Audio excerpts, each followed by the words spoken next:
180쪽 정리 27입니다. 우리 책이 참 번역이 마음에 안 들어요. 나는. 그래서 바꾼다고 그랬죠. 우리와 유사한 것으로서 그것에 대하여 우리가 아무런 감정도 갖고 있지 않는 것이 어떤 감정으로 자극받아 변화되는 것을 우리가 표상한다면 우리는 그것으로 인하여 유사한 감정으로 자극받아 변화된다. 이 다른 책에서는 이렇게 돼 있어요. 이게 조금 이해가 쉬운 것 같은데, 사물의 표상상은 인간 신체의 변용이고 이 변용의 관념은 외부 물체를 마치 우리들에게 행동하는 것처럼 표현한다. 즉, 이 변용의 관념은 우리 신체의 본성과 동시에 외부 물체의 현재적 본성을 포함한다. 그러므로 만일 외부 물체의 본성이 우리 신체의 본성과 유사하다면 우리가 표상하는 외부 물체의 관념은 외부 물체의 변용에 유사한 우리 신체의 변용을 포함할 것이다. 그러므로 만일 우리와 유사한 외부 물체의 본성이 어떤 정수에 자극된 것을 우리들이 표상한다면 이 표상은 이 외부 물체에 유사한 우리 신체의 변용을 표현할 것이다. 따라서 우리와 유사한 어떠한 것이 어떤 정수에 자극되는 것을 표상하는 것에서 우리는 그것과 유사한 정수에 의하여 자극된다. 만일 우리와 유사한 것을 우리들이 정오한다면 그러한 한에서 우리는 그것과 반대되는 정수에 자극되지만 유사한 정수에는 자극되지 않을 것이다.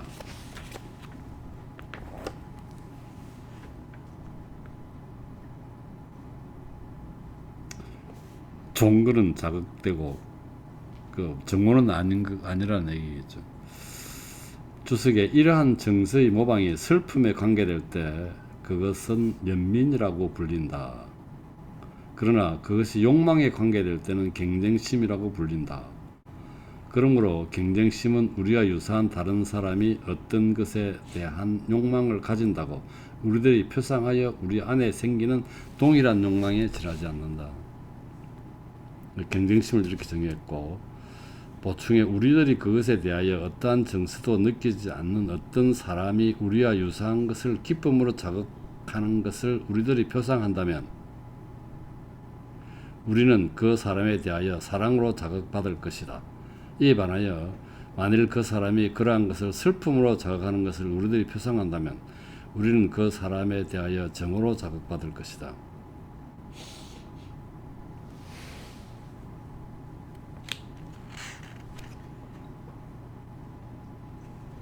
동류의식이라는 동류의식, 우리가 그 이퀴블런스 클래스, 내가 그 대학 처음 와가지고 지방대학 교수들이 술을 왜 좋아하느냐 이런 그 수필인가 뭐 하나 있었어요. 그 사람 쓴 사람이 술을 먹으러 다니는 이유가 동류의식을 느끼기 위해서 느끼 다닌대. 어쨌든 이 동류의식입니다. 근데 왜 이 말꼬리는 아니고 이 지방대학 교수들이 술을 많이 먹는다고 그 사람이 네. 뭐 저자가 아마 그렇게 비판적으로 쓴 것 같지는 않는데 약간 그런 식으로 쓴 것 같아. 그때 교수들이 시간이 많아서 무슨 술집에 다니다 자꾸 뭐 그런 얘기를 했었던 것 같아요.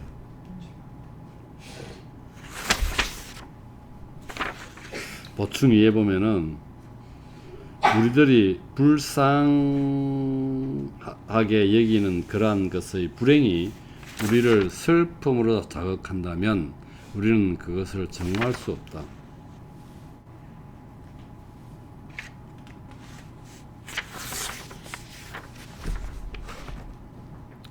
왜냐하면 만일 그것 때문에 우리가 그러한 것을 정할 수 있다면 우리는 그러한 것의 슬픔을 기뻐하게 될 것인데,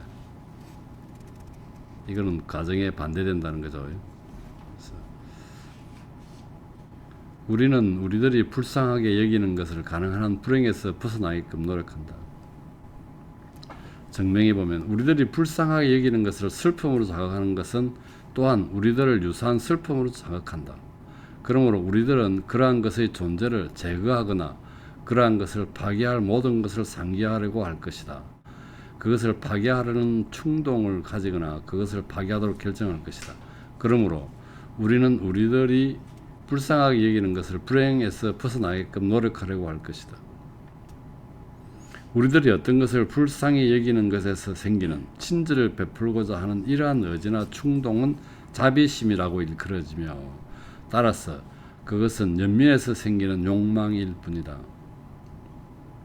우리들과 유사하다고 우리가 표상하는 것에 선이나 또는 악을 행한 사람에 대한 사랑과 정오에 관해서는 제3부 주석 3자라고 되어 있고요.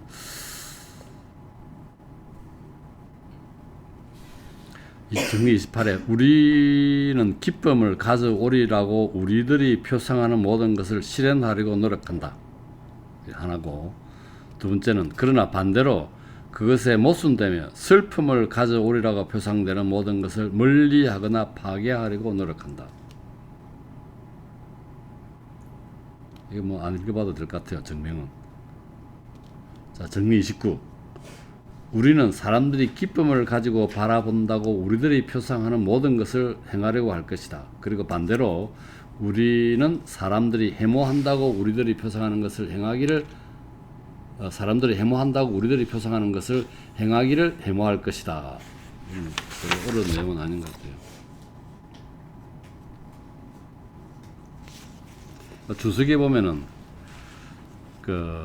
단지 사람들의 기분에 들기 위해 이한 이유에서만 어떤 것을 행하거나 피하는 이러한 노력은 맹해욕이라고 일컫는다. 특히 우리 자신이나 타인에게 해가 되는데도 우리들이 어떤 것을 행하거나 피할 정도로 대중의 기분에 들도록 노력할 때 그렇다. 해가 되거나 행하기를 피할 정도로 대중의 기분에 들도록 노력할 때는 이제 이 맹욕이고, 그렇지 않은 경우는 보통 정중함이라고 그러는데요. 다음으로 우리를 기쁘게 하기 위한 노력에서 행한 타인의 행위를 표상할 때 우리가 느끼는 기쁨을 나는 찬미라고 하며, 반대로 그의 행위를 해모할 때 느끼는 슬픔을 비난이라고 합니다.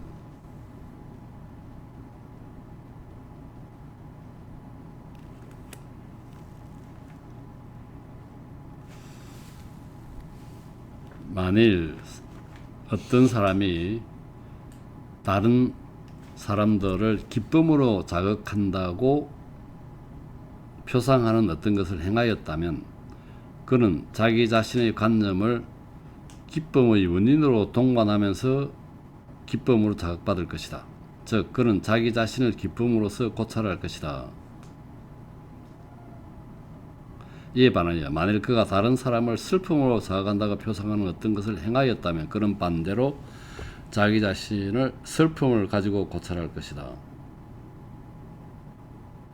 뭐 당연한 얘기 같은데, 그죠?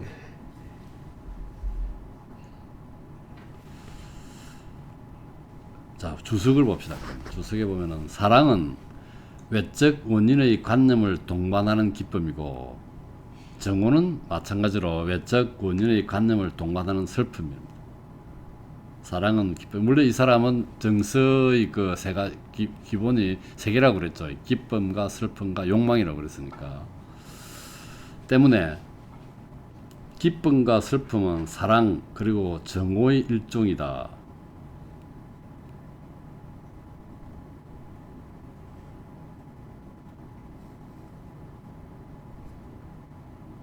이 말이 좀 거꾸로 된 거 아니야? 사랑과 정오가 일종이 기쁨과 슬픔의 일종인가? 이거 저도 모르겠다. 그러나 사랑과 정오는 외부 대상에 관련되기 때문에 아까 그랬죠. 외적 원인의 관념을 동반하는 기쁨이고 사랑이, 정오는 외적 원인의 관념을 동반하는 슬픔이라 했으니까 이들 정서를 다른 이름으로 표시할 것이다. 말하자면 우리는 외적 원인의 관념을 동반하는 기쁨을 맹해로, 그리고 이에 반대되는 슬픔을 치욕이라 할 것이다. 이것은 인간이 타인에게서 칭찬받거나 비난받는다고 믿음으로 기쁨이나 슬픔을 느끼는 경우임을 이해하기 바란다. 그렇지 않는 경우에는 외적 원인의 관념을 동반하는 기쁨을 나는 자기 만족이라고 하고 이에 반대되는 슬픔을 후회라고 할 것이다.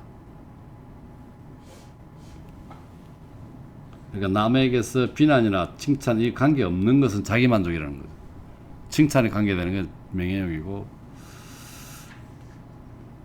다음으로 이에 반대되는 슬픔을 후회라고 할 것이다. 다음으로 어떤 사람이 자기는 타인을 기쁨으로 자극한다고 표상하는 그 기쁨이 단지 추상적인 것에 지나지 않으며, 또한 각자는 자기를 기쁨으로 자극한다고 표상하는 모든 것을 자신에게 대하여 표상하고자 함으로 명예를 쫓는 사람이 오만하게 되고, 또한 모든 사람에게 해물을 받으면서도 모든 사람들이 환심을 사고 있다고 표상하는 것과 같은 일이 쉽게 일어난다.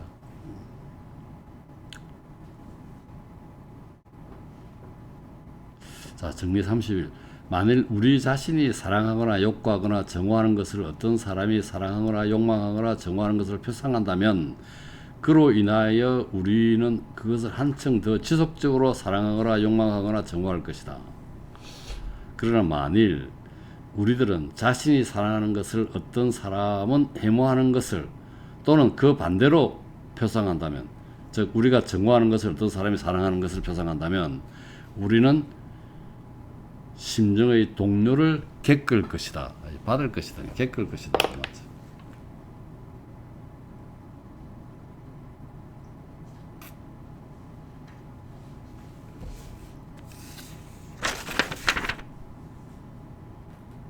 자, 이거는 별로 어려운 내용 아닌 것 같아요.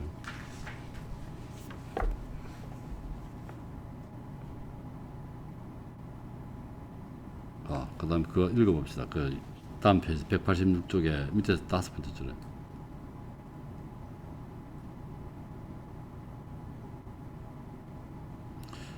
자기가 사랑하는 것이나 정화하는 것을 모든 사람들에게 용납시키려고 하는 이 노력은 실은 명예욕이다.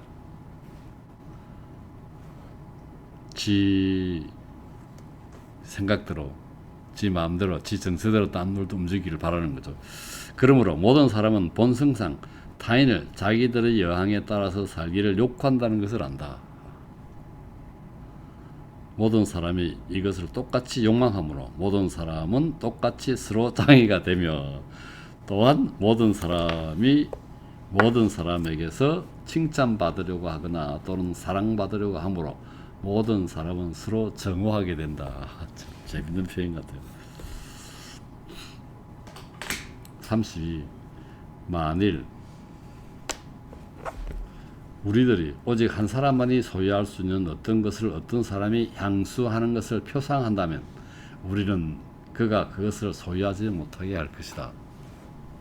뭐 질투나 뭐 이런 게 있겠죠. 여기 보면 재밌는 표현들이 있습니다.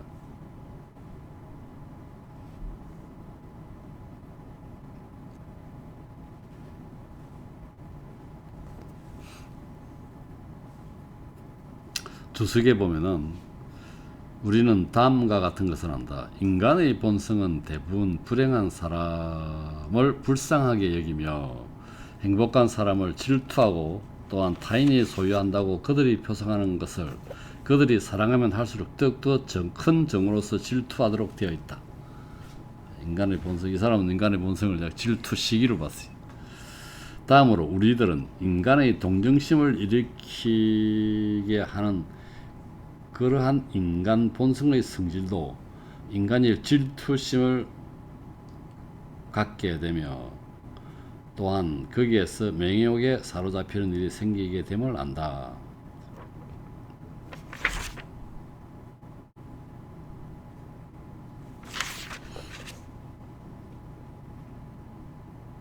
마지막으로 만일 우리들이 이것을 경험에 비춰 보려고 한다면 경험 자체도 이 모든 것을 가르쳐 준다 는 사실을 우리는 발견할 것이다. 특히 우리들이 어린 시절을 생각하면 더 그러하다. 왜냐하면 어린이는 그의 신체가 평형 상태, 작은 자극에도 동요되는 그런 상태겠죠.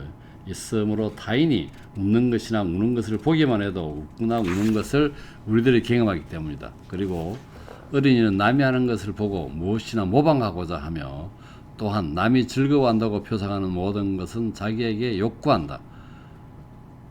이 모방이죠. 그래서 이게 플라톤의 국가에서 보면은 이 시인이 모방하기 때문에 애들이 교육이 안 좋다 해서 뭐 시인을 추방해야 된다는 그런 표현이 있었는데, 왜냐하면 이미 말한 것처럼 사물의 표상상은 인간 신체의 변용 그 자체, 즉 외적 원인에 의하여 인간 신체가 변하고 이 행동 저 행동을 하도록 자극하고 결정하는 방식일 뿐이기 때문이다. 방금 우리 책에서 다른 책 내용으로 읽었습니다.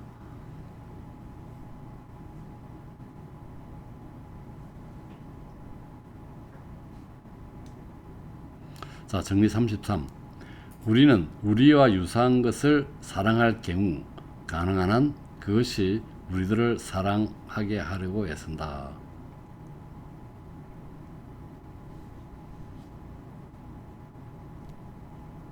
이건 뭐 남녀 간의 사랑이라 마찬가지죠. 어떤 것을 우리가 뭐 동물을 사랑할 때도 마찬가지겠죠.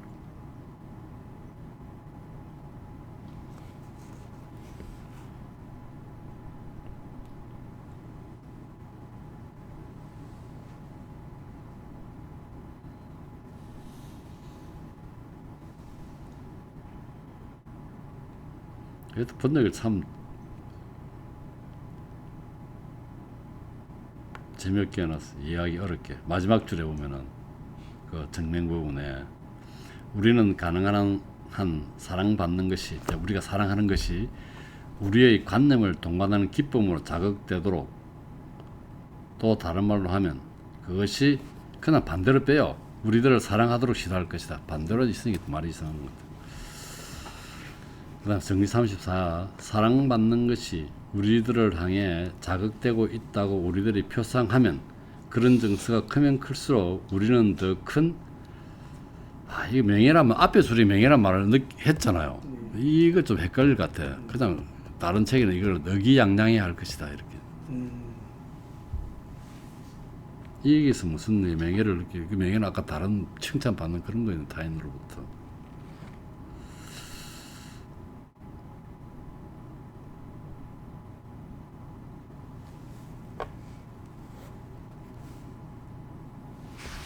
이건 뭐 내용은 별로 그렇게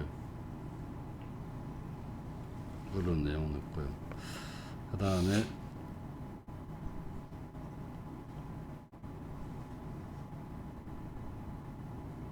그 뭐 중간에 밑에 세 번째 줄에 밑에서 우리들이 관념을 동반하는 기쁨으로 자극받아 변화되도록 노력한다. 그러므로 우리가 사랑하는 대상이 우리로 하여금 더 큰 기쁨으로 자극되어 있다고 우리들이 표상할수록 이 노력은 더욱더 촉진된다.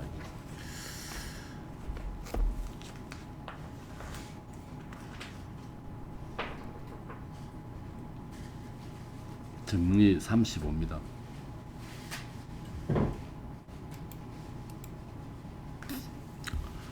사람은 만일 자기가 사랑하는 것이 자신이 맺었던 것과 같은, 이것도 그냥 자신이 독점했던 그런 거예요. 맺었던 독점했던 것과 같은, 아니면 한층 더 밀접한 애정의 유대로서 타인과 결합되는 것을 표상한다면 사랑하는 것 자체에 대해 사랑하는 것 자체는 사랑하는 대상이죠. 정오를 느낄 것이고 그 타인에게 대해서는 질투할 것이다. 이거 쉽게 이해되는 거네. 정오까지 느끼겠나?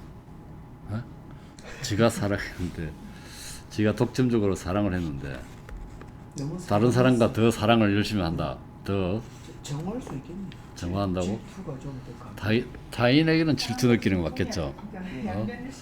이게 이제 독점적인 건가? 독점적이라서. 얼마나 사랑했으면 그래. 자, 주석해 봅시다. 주석. 뭐 정명은 별로 쉽게 될까? 주석은 질투와 결합되어 있는 사랑하는 것에 대한 이 정오는 시기라고 일컬어진다. 시기입니다. 아리스토텔레스는 질투와 시기를 명확하게 구분해놨는데 여기서는 이게 뭐 그 또 다른 정의로 사용되고 있는 것 같기도 해요. 지난번에 얘기했지만 질투는 공유할 수 없는 것을 공유하라고 요즘에 질투한다는 거죠. 아리스토텔레스는 뭐 질투는 내가 없는 것에 대한 안타까움, 시기는 남이 가진 것에 대한 안타까움. 자, 시기는 사랑과 정오에서 동시에 생기며 거기에다 질투받는 타인의 관념을 동반하는 마음의 동료일 뿐이다. 질투하는 아니고 질투하는 아니고 지가 질투하는니까 질투받는 사람이죠. 타인의 관념을 동반하는 마음의 동료다.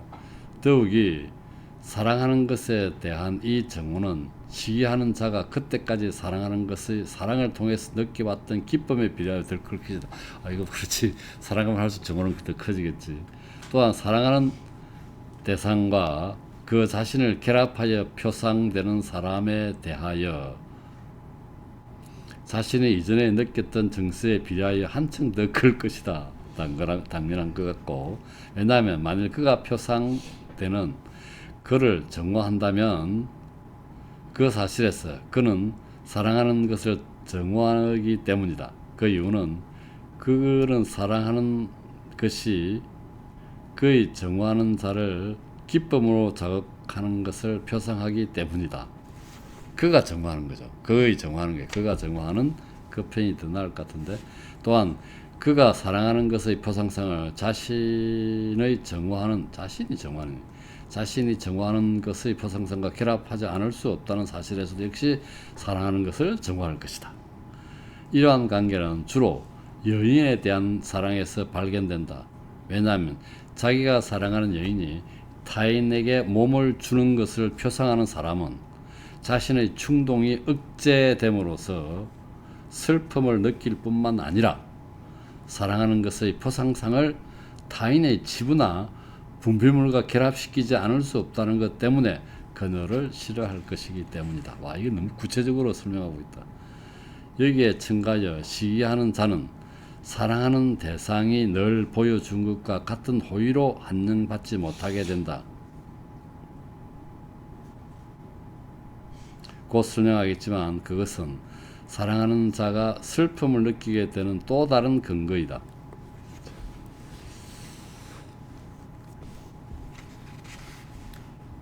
정리 36에 보면은 언젠가 항약한 것을 상기하는 사람은 최초에 그것을 항약한 것과 같은 조건 아래에서 그것을 누리고자 한다.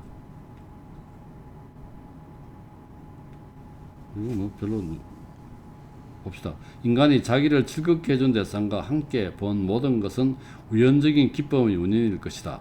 그러므로 그는 이 모든 것을 자기를 즐겁게 해준 사물과 함께 소유하고자 할 것이다. 이런 표현입니다. 주석에 보면은 우리들이 사랑하는 것의 부재에서 오는 이 슬픔을 동경이라 일컬어진다. 사랑하는 것의 부재에서 오는 이 슬픔은 동경. 그 다음에 정리 37. 슬픔이나 기쁨 그리고 정오나 사랑에서 생기는 욕망은 그것들의 정서가 크면 클수록 더 크다. 뭐 당연하겠죠.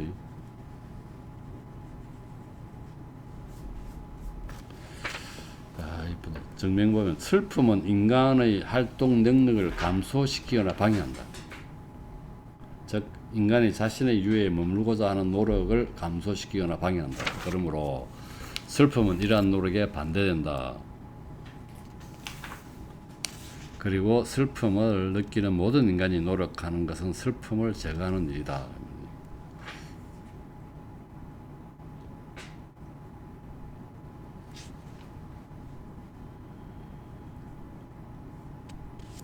마지막 문장에 보면은 마지막으로 정오와 사랑은 슬픔이나 기쁨의 정서 자체이므로 정오나 사랑에 생기는 노력, 욕망 또는 열망은 정오나 사랑에 비례하여 더 크리라는 것도 같은 방식으로 도출된다. 자, 정리 38. 이것도 그 책의 번역을 조금 바꿉니다. 그 바꾼 부분 잘 알아서 보세요. 어떤 사람이 사랑하는 자를 정오하기 시작하여 결국 사랑이 완전히 소멸하게 될 경우 됐습니까? 만일 정화하는 이거 뭐다. 다시 만일 정화를 빼고 다른 사정이 동일하다면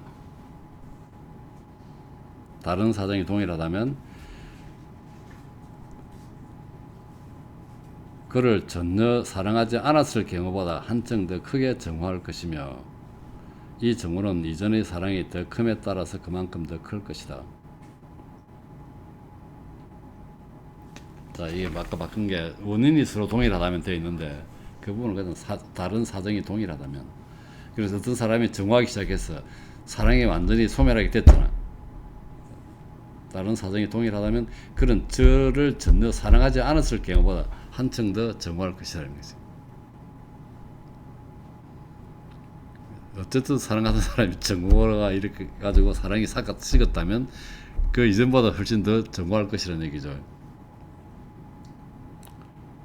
이 정화는 이전의 사랑이 더 큼에 따라서 그만큼 더 클 것이다.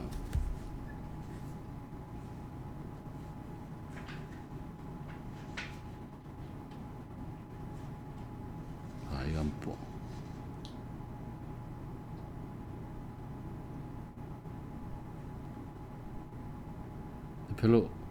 뭐 별로 어려운 내용은 아닐 것 같아요. 대충 우리가 아는 내용이겠죠. 상식적으로 우리가 이거 이해가 되는 구절이잖아. 정리 39에 보면은 어떤 사람을 정화하는 자는 그 사람에게 악을 가하려고 할 것이다. 단 그 일로 인하여 자기 자신에게 더 큰 악이 생길 것을 두려워할 때는 그렇지 않다. 이 자기 보호 본능이 딱 작동되는 것 같다. 그리고 반대로 어떤 사람을 사랑하는 자는 동일한 법칙에 따라서 선을 베풀려고 할 것이다. 마찬가지. 정화하는 사람은 악을 베풀려고 하듯이 또 사랑하는 사람은 선을 베풀려고 할 것이다.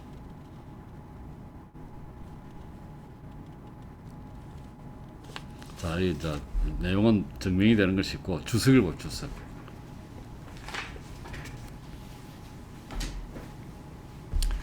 이 사람은 그 어떤 선악의 기준을 자기 자신의 정서로 판단했습니다.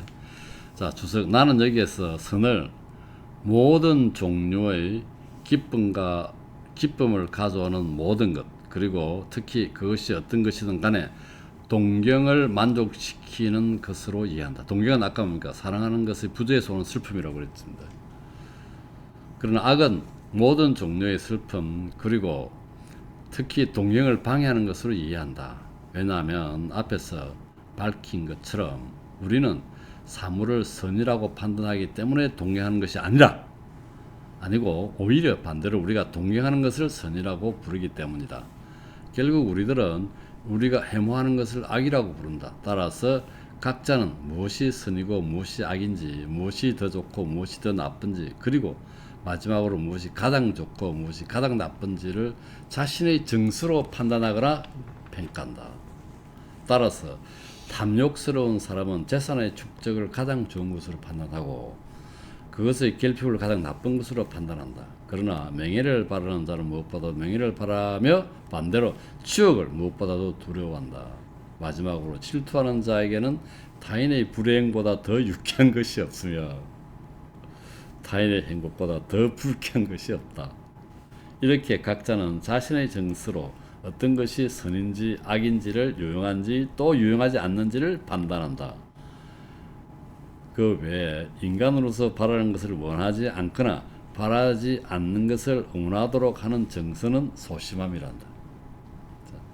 그러므로 소심함은 인간으로 하여금 매견되는 악을 더 작은 악으로 피하게 하는 안에서 공포일 뿐이다.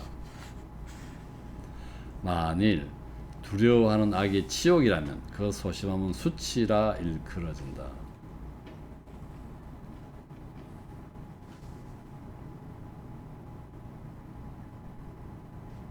마지막으로 만일 애견되는 악을 피하려는 욕망이 다른 악의 유입에 의하여 방해받아 어떤 것을 택할지 모른다면 특히 두려워하거나 하는 두 가지의 해악이 서로 심할 경우의 공포를 당항이라 한다. 당항은 너무 좀 작은 표현인가? 아니면 공황이라 한다. 심리적 공황 상태, 공황이라 한다. 자, 정리 40.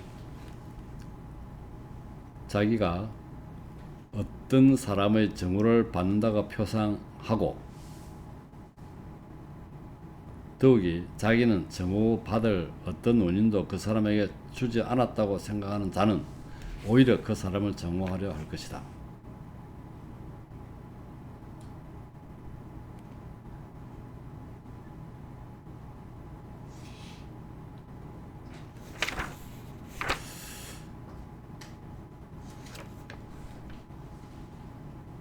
어떤 사람이 정명 보면 보통 주석을 봐야 되기 때문에 정명 읽어보고 합시다. 어떤 사람이 정오로 자극되어 있음을 표상하는 자는 그로 인하여 역시 정오로 자극받을 것이다. 예의 연예인의 관념을 동반한 슬픔으로 자극받을 것이다. 이게 아까 정오가 그랬죠. 예의 연예인 관념을 동반한 슬픔. 그러나 그 자신은 자기 자신을 정오하는 사람 외에는 이 슬픔의 어떤 원인도 표상하지 않는다. 그러므로 그는 자기가 어떤 사람의 정오를 받는다고 표상하는 것 때문에 자기를 정오하는 사람의 관념을 동반한 슬픔으로 자극받을 것이다. 그 사람을 정오할 것이다. 그리고 그 사람은 유독 내를 정오한다 이 말이죠. 그래서 정오할 거죠. 근데 주석에 보면은 만일 그가 정오하는 정당한 원인을 갖는다고 표상한다면 그러면 이제 자기는 지옥이죠. 지옥으로 자극받을 것이다. 그러나 이러한 일은 드물게 일어난다. 더구나 이 정오에 대한 보복은 정오는 정오하는 사람에게 해악을 가르는 노력이 동반된다는 사실로 생길 수 있다. 그러므로 정오하니까 내가 정오하는 거죠. 그러므로 어떤 사람의 정오를 받는 것을 표상하는 자는 그 사람을 어떤 악의 원인 또는 슬픔의 원인으로 표상할 것이다. 따라서 그는 자기를 정오하는 사람을 원인으로 생각하는 그러한 관념을 동반하는 슬픔이나 또는 공포로 자극받을 것이다. 그러므로 앞에서 말한 것처럼 도리어 그 사람을 정오하게 된다.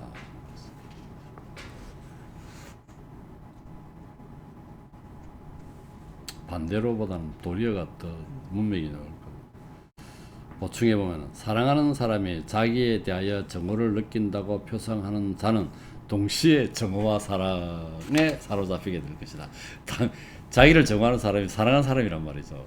그러면 사랑과 정오가 동시에 사로잡히게 돼. 왜냐하면 그 사람에게서 자기가 정오받았다고 표상하는 한 그는 그 사람을 도리어 정오하도록 결정되기 때문이다. 아까 마찬가지 정오하는 사람은 정오하지. 그런데 지는 그 사람 사랑하잖아. 이러한 결정에도 그 사람을 사랑한다. 그러므로 그는 동시에 정오와 사랑에 사로잡히게 될 것이다.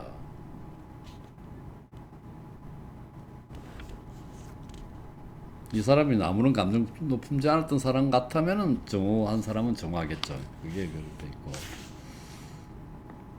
자, 그 다음에 정리 40의 주석 197쪽입니다. 야, 오늘 진도 좀 잘 나가겠다 이렇게 하면은.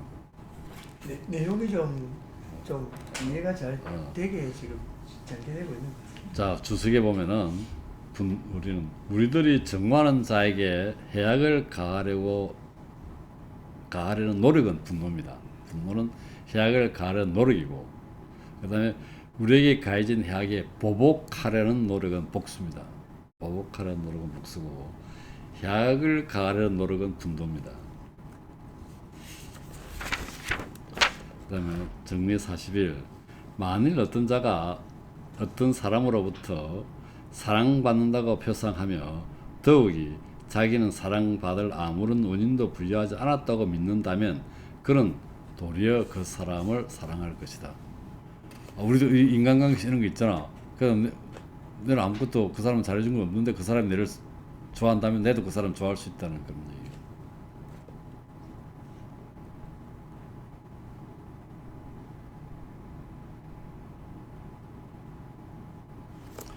다른 내용이 있어서 이거 뭐 증명을 시켰는데 다른 내용이 있어서 계속 읽어봅시다.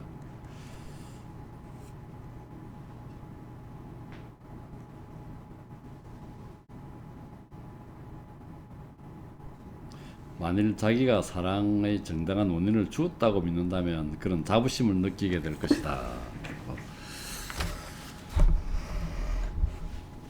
이러한 일은 더 자주 일어난다. 이에 반해서 어떤 사람이 타인으로부터 정오받는 것을 표상한다면 앞에서 우리들이 말한 것처럼 그러한 일은 드물게 일어난다. 더욱이 이 대들러 주르는 사랑, 우리를 사랑하며 우리들에게 친절하고자 하는 사람에게 친절을 나타내려 노력은 감사 또는 사은이라고 일컫는다. 이로부터 인간이란 친절에 보답하기보다는 오히려 복수에 길들여져 있음이 분명해 보인다. 이건 무슨 말인가 잘 모르겠. 이로부터 무슨 모르겠대. 이게 어쨌든 오히려 이 감사보다는 이 복수에 길들여져 있다. 분노와 이거 아까 시기와 질투가 본능이라고 그랬죠. 시기. 자, 자기가 보충해 자기가 정화하는 자에게서 사랑받는 것을 표상하는 사람은 정화와 사랑을 동시에 사로잡힐 것이다. 아까 얘기했고. 주석에 만일 정오가 우세할 경우 그는 자기를 사랑하는 자에게 악을 가하고자 할 것이다. 이 정서는 잔인이라고 일컫는다. 사랑하는 자가 정오받을 아무런 일반적 원인을 주지 않았다고 이길 경우 특히 그러하다. 정리 42. 사랑에 의해 쓰든 또는 명예를 기대해 쓰든 어떤 자에게 친절을 베푼 사람은 만일 그 친절이 감사하지 않는 마음으로 받아들여지는 것을 본다면 슬픔을 느낄 것이다. 뭐 이거는 그냥 다 알겠고, 그 다음에 정리 43 중요한 대목입니다. 내용은 알겠지만 교훈으로 삼아야 될 내용이죠. 정오는 정의 보복에 의하여 정대되고 반대로 사랑에 의하여 제거될 수 있다.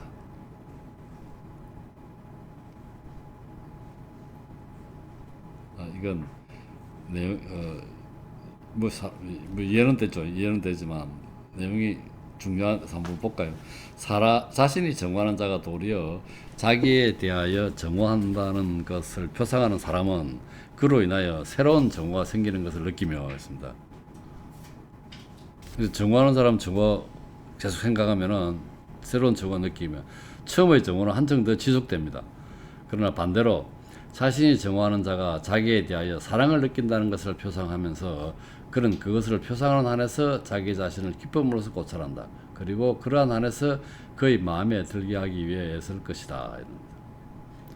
그는 그러한 한에서 그 사람을 정화하지 않으려고 그리고 그 사람을 슬픔으로 자각하지 않으려고 노력한다.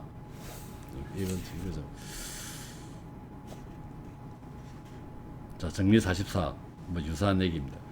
사랑에 의하여 완전히 정복된 정오는 사랑으로 변한다. 그리고 사랑은 이전에 정오가 없었던 경우보다 한층 더 크다.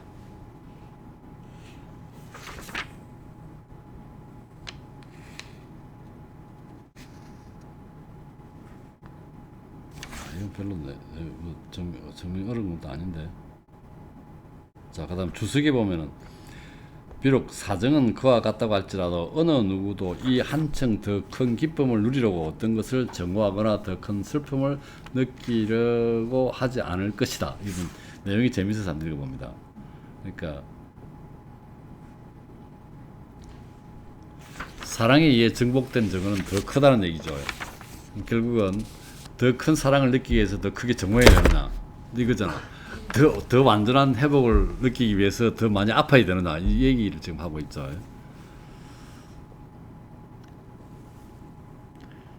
어느 누구도 손해배상에 대한 희망 때문에 자신이 해약을 받기를 원하거나 회복의 희망 때문에 병에 걸리기를 원하지는 않을 것이다.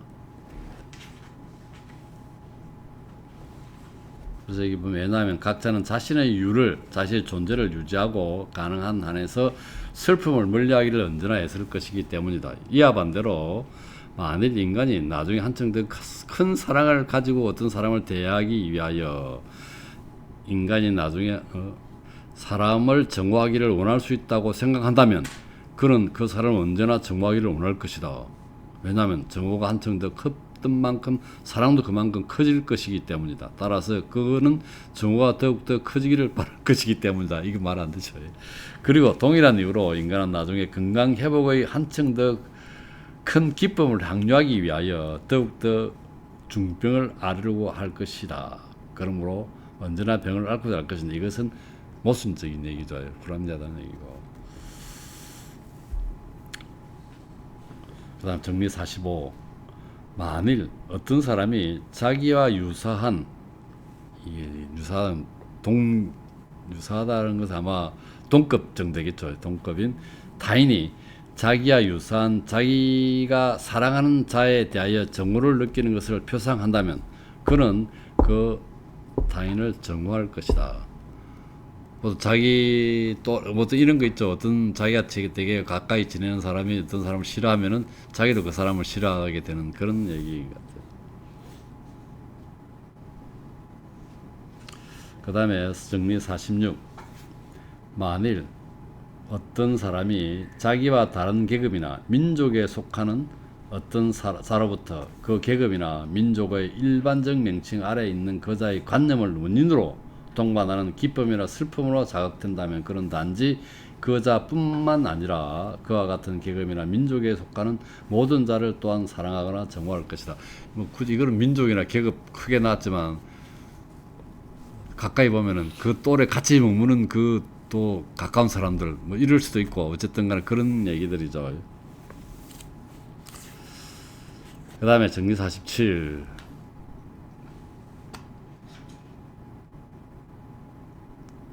우리들이 정오하는 자가 파멸되거나 다른 악을 입는 것을 우리들이 표상하는 것에서 생기는 기쁨은 어떤 슬픈 감정을 동반한다. 아, 이거 재밌는 기술 같아요.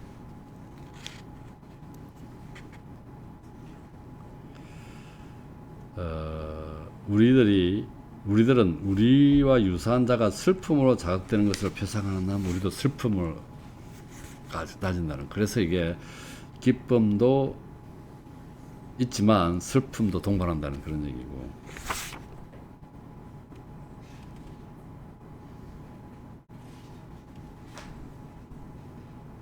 한번 읽어볼까 이거? 아, 이거 읽으면은 좀더 나가나? 읽을 수 있겠다. 아, 재밌는 표현이네.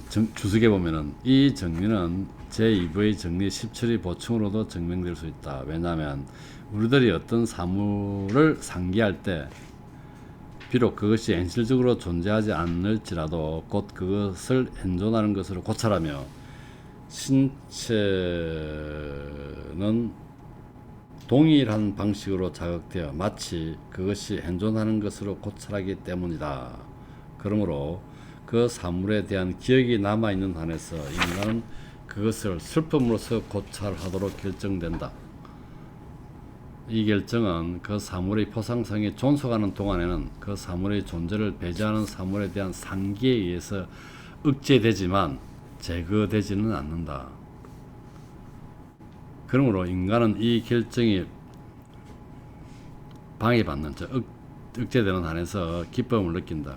그리고 이것으로 알 수 있는 것처럼 우리가 정오하는 사물에 가해진 해악에서 생기는 기쁨은 우리들이 그 사물을 상기할 때마다 되풀이 된다. 왜냐하면 이미 말한 것처럼 그 사물이 포상성이 환기될 때 이 표상성은 그 사물의 존재를 포함하므로 인간은 그 사물이 아직 존재하고 있을 때 그것을 고찰하는데 익숙한 것과 같은 슬픔으로 그것들을 고찰하도록 결정되기 때문이다.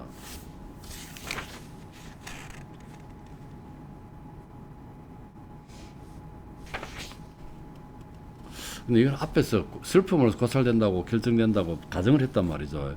그리고 이 슬픔이 또 나와요. 슬픔으로 그것을 고찰하도록 결정되었기 때문이다. 그러나 그는 이 사물의 존재를 배제하는 다른 표상상을 이 사물의 표상상과 결합시켰으므로 슬픔에 대한 이 결정은 곧 방해받는다. 따라서 인간은 새롭게 기쁨을 느끼며 또한 이 일이 반복될 때마다 기쁨을 느낀다. 이런 얘기입니다. 어쨌든 뭐 약간의 슬픔도 느낀다는 얘기를 하고 있고, 자, 정리 48을 보면은 만일 정오가 포함하는 슬픔과 사랑이 포함하는 기쁨이 다른 원인의 관념과 결합한다면, 예컨대 베드로에 대한 생각이죠. 사랑과 정오는 소멸된다. 다른 관념과 결합된다면 그리고 양자는 사랑과 정오는 베드로가 어느 한쪽의 정서의 유일한 원인이 아니었다는 것을 우리들이 표상한 한에서 감소된다. 그렇죠. 이거는 별로 무슨 말인 거 대충 알겠고요. 정리 49. 우리들이 자유라고 표상하는 사물에 대한 사랑과 정오는 원인이 똑같을 경우에는 필연적인 사물에 대한 사랑과 정오보다 한층 더 크지 않으면 안 된다. 사랑이 필연적인 것보다는 자유로 인한 것이 필연적인 것보다는 더 크다는 얘기죠. 그 정서의 폭이. 우리들이 자유라고 표상하는 사물은 다른 대상 없이 자신에 의하여 지각되지 않으면 안 된다. 그 자체죠. 자체. 그러므로 만약 우리들이 이러한 사물을 기쁨이나 슬픔의 원인으로 표상한다면 그로 인하여 우리들은 그것을 사랑하거나 정오할 것이다.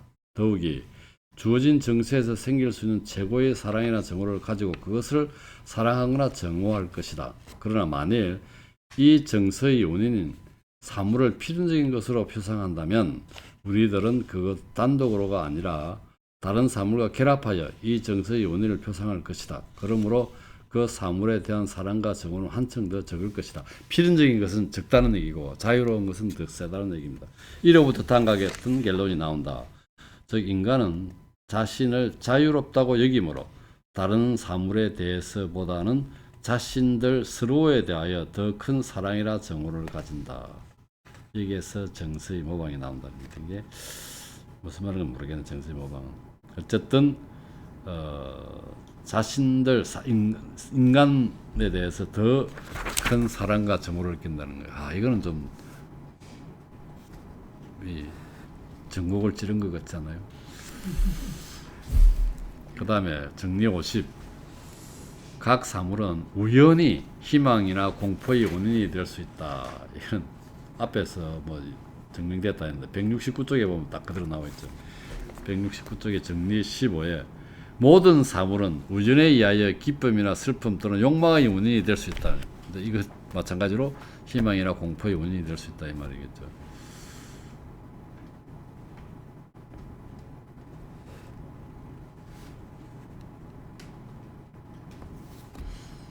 주석에 보면은 우연히 희망이나 공포의 원인이 되는 사물은 선이나 악의 전조라고 일컬어진다. 다음으로 이들 전조는 희망이나 공포의 원인에 한해서 기쁨이나 슬픔의 원인이다.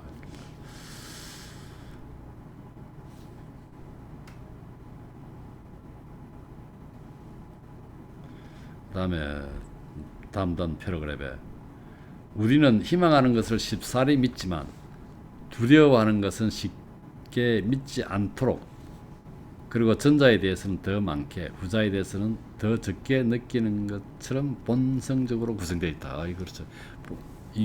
그 아리스토텔레스가 그랬나? 누가 그래? 소크라테스인가 아리스토텔레스가 그랬나? 지금 원하고자 하는 것만 본다고 그래요.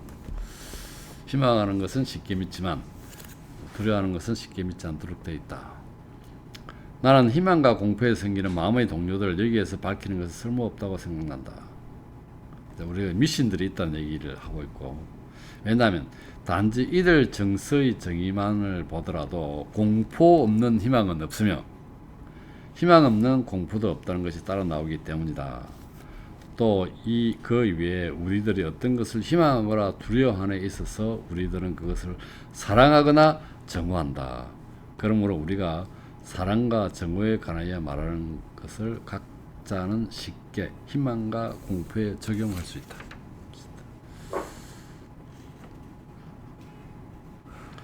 51. 서로 다른 인간들이 동일한 대상에서 상이한 방식으로 자극받을 수 있으며 동일한 인간이 동일한 대상에서 서로 다른 때 서로 다른 방식으로 자극받을 수 있다. 자, 동일한 대상이 다른 인간이 동일한 대상에서 상이한 방식, 그 다음 동일한 인간이 동일한 대상에서 서로 다른 때 서로 다른 방식으로 할 수 있다는 거예요. 이건 뭐 그냥 이해가 될 거. 자, 그런데 주석에 보면은 밑에서 8번째 줄쯤에 다음으로 각자는 무엇이 선하고 무엇이 악한지, 무엇이 더 선하고 무엇이 더 악한지를 자신의 정수로 판단하기 때문에 인간은 정수에서 마찬가지로 판단에서도 서로 다를 수 있다는 결론이 나온다. 그리고 이 결과로 우리는 어떤 사람들을 다른 사람들과 비교할 때 단지 우리와 다른 그들의 정서 차이에 의해서만 그들을 구별하며 어떤 자를 과감하다, 어떤 자를 소심하다 부르며 마지막으로 또 다른 사람을 다른 명칭으로 부르게 된다. 예를 들어 내가 흔히 두려워하는 악을 가볍게 여기는 사람을 나는 과감하다고 할 것이다. 그리고 이 외에 정많은 자에게 악을 가하고 사랑하는 자에게 친절하고자 하는 그 욕망이 내가 언제나 주저하는 악의 두려움에 의해서 억제되지 않는 것을 염두에 둔다면 나는 그를 대담하다고 할 것이다. 다음으로 내가 애사롭게 경시하는 악을 두려워한 자는 소심하다고 할 것이고, 그리고 만일 내가 그 욕망이 내가 감히 주저하지 않는 악의 두려움에 의하여 억제되는 것을 염두에 둘 경우 나는 그를 소심하다고 말할 것이며,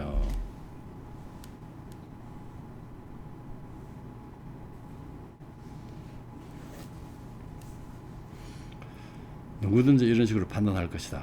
마지막으로 인간의 본성이 이러하다는 것, 판단은 불안정하다는 것, 인간은 흔히 오직 자기의 정수로만 사물을 판단한다는 것, 기쁨이나 슬픔을 가져오는 것으로 믿고 따라서 그것을 실현하거나 배제하고자 하는 것이 흔히 상상에 불과하다는 것. 그러한 것을 생각할 경우 우리들은 인간이 흔히 자신의 기쁨이나 슬픔의 원인이 될 수 있다는 것, 또는 인간이 기쁨이나 슬픔으로 자극받을 때 흔히 자기 자신의 관념을 그것의 원인으로 동반한다는 것을 쉽게 파악할 수 있다. 그러므로 우리들은 후회와 자기 만족이 무엇인지를 쉽게 파악한다.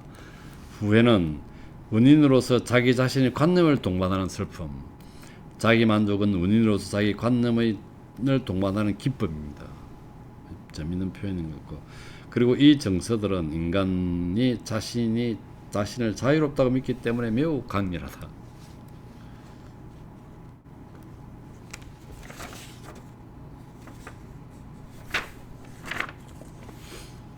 정리 52. 우리가 이전에 다른 것과 동시에 본 대상이나, 자, 동시에 본 대상, 그 다음에 많은 것과 공통된 측면을 가진 것을 우리들이 표상하는 대상을 우리들은 어떤 특수한 점을 가진 것으로 표상하는 대상에 대해서만큼 계속해서 고찰하지는 못할 것. 즉, 동시에 많은 것을 본 것, 그 다음에 공통점이 많은 것은 특수한 것보다는 고찰을 잘 안 한다는 얘기죠.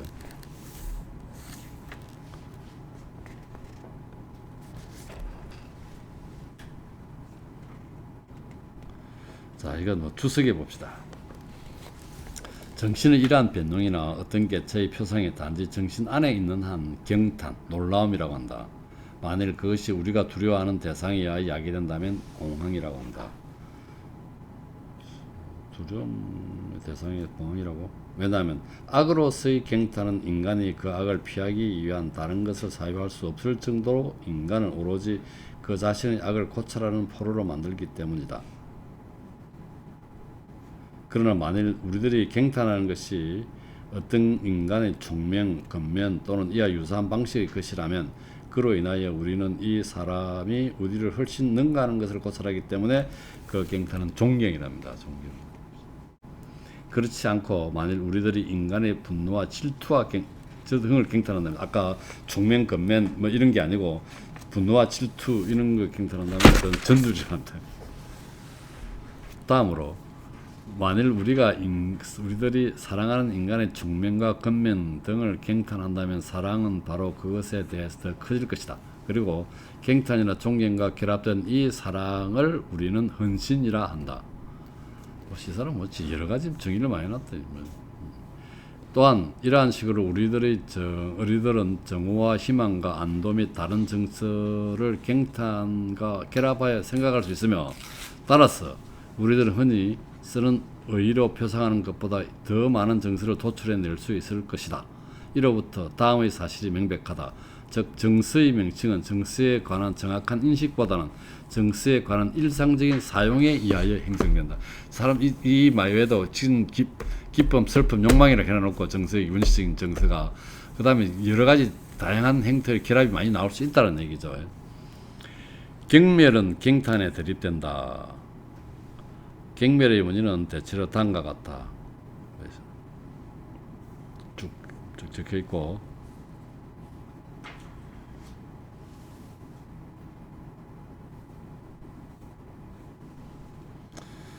밑에 네 번째 줄에 더 나아가서 마치 헌신이, 아까 헌신 나왔죠. 경탄이나 존경과 결합된 이 사랑을 우리 헌신이라고 그랬는데, 헌신이 우리들이 사랑하는 것에 대한 경탄에서 생기는 것처럼, 조롱은 우리들이 정오하거나 두려워하는 것에 대한 경멸에서 생긴다. 또 존경이 총명에 대한 경탄에서 생기는 것처럼, 모멸은 우둔함에 대한 경멸에서 생긴다. 마지막으로 우리들은 사랑, 희망, 명예와 다른 정서들을 경멸과 결합해서 생각하고 그로부터 다른 정서들을 이끌어낼 수 있지만, 우리는 이 정서들을 어떤 특별한 의의로도 보통 다른 것과 구분하지 않는다. 제가 명칭을 붙이지 않겠다는 얘기죠.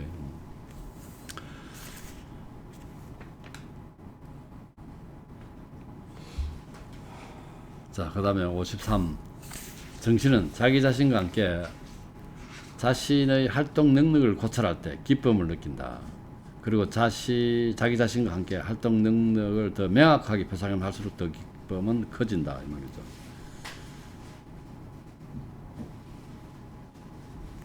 정신의 기쁨은 자신의 활동 능력입니다. 그 다음에 54. 정신은 자기 자신의 활동 능력을 정립하는 것만을 표상하고자 한다. 정신의 노력 또는 능력은 정신의 본질 자체이다. 그래서 정신이 할 수 있는 것만을 긍정하면 정신이 아닌 것과 정신이 할 수 없는 것은 긍정하지 않는다.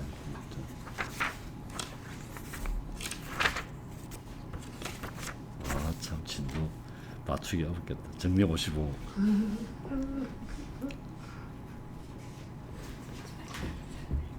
싫어요. 정신은 자기 무능력을 표상할 때, 자, 능력을 표상할 때는 이게 맞죠. 활동을 그 기쁨이 기쁘지만, 무능력을 표상할 때 그것으로 인하여 슬픔을 느낀다.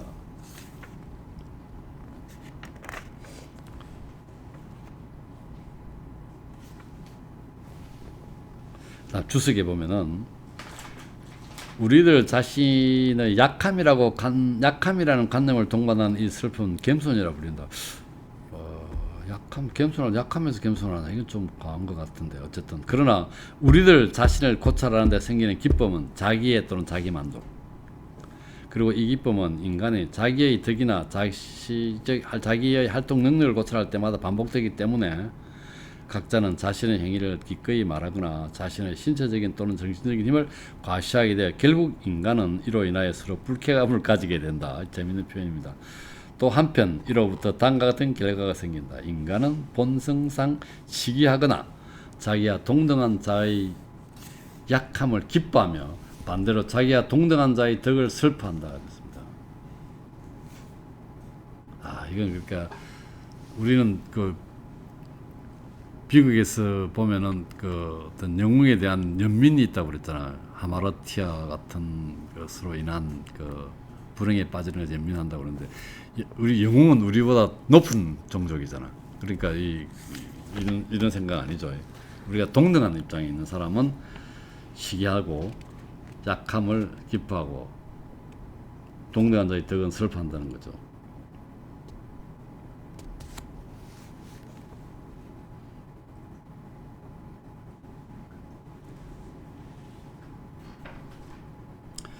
그래서 이 계속 쭉 나오는데, 마지막 211쪽에 밑에 10번째 줄쯤에, 따라서 인간은 본성상 정오와 질투에 기울어져 있는 것이 분명하다. 이러한 경향은 교육에 의하여 촉진된다. 이 재밌는 이 시각 같아. 교육에 의하여 촉진된다. 왜냐하면 부모는 단지 명예와 질투의 박차를 통해서 덕으로 치달리게끔 하기 때문이다. 그러나 우리는 인간의 덕을 경탄하여 아마도 그 인간을 존경하는 것도 드물지 않으리라는 의문이 생길지도 모른다. 따라서 이러한 의문을 제거하기 위하여 나는 다음 보충을 첨가할 것이다.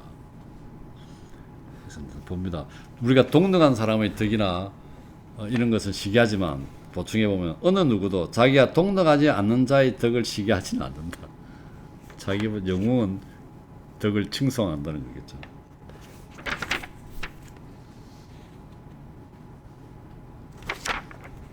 질투는 정오 자체이거나 슬픔이다.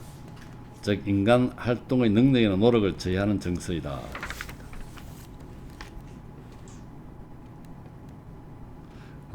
그 다음 페이지에 계속해서 주어진 자신의 본성에서 생길 수 있는 것만을 행하고자 하며 욕구할 뿐이다. 그래놓고 다음 줄에 그러므로 자기와 동등하지 않는 자 안에서 어떤 덕을 고찰하는 것으로 인하여 그의 욕망은 저해될 수 없다. 동등하지 않으면 자기가 우수하면 덕은 칭송한다는 거죠. 그로 인하여 그 자신은 슬픔을 느끼지 않는다. 결국 그는 그 자를 질투할 수 없다.